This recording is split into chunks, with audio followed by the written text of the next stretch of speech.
and gentlemen, you're going to want to listen very, very closely to today's video, because in today's video, I'm going to show you the 17 money secrets to make your first million. These are the money secrets I used to make my first $100,000, my first $1 million, my first $10 million, and then tens of millions since then. This is not going to be your, hey, save money on Starbucks, or your, hey, invest in a 401k and eventually you'll make $1 million. This is for the people that are serious about making their first million, and not only that, but turning 1 million into many millions more, not only for yourself, but for your future family. So on that note, grab a pen and paper and let's get into it. So the first secret is that money is a never-ending game and you should treat it as such. I understand your position. You're looking at $1 million and you're thinking, wow, if I had $1 million, my life would totally change.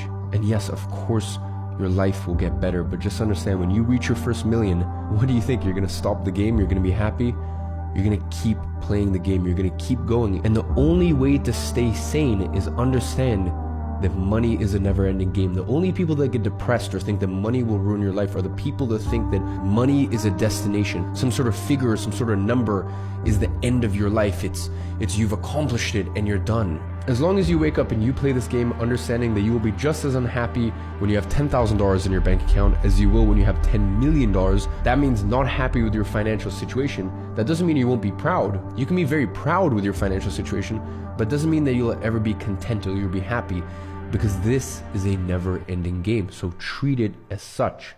The next money secret is learn when to say, I don't have the appetite for that right now. One of the reasons I did so well in my career is I understand that my main businesses now, which are software companies, I understood that these were very difficult businesses. They were very hard businesses and they required a lot of money to start, which is why 5 years ago when I had the opportunity to get involved in them, I simply said, I don't have the appetite for that right now. And there's even industries and businesses and ventures that can make me hundreds of millions of dollars.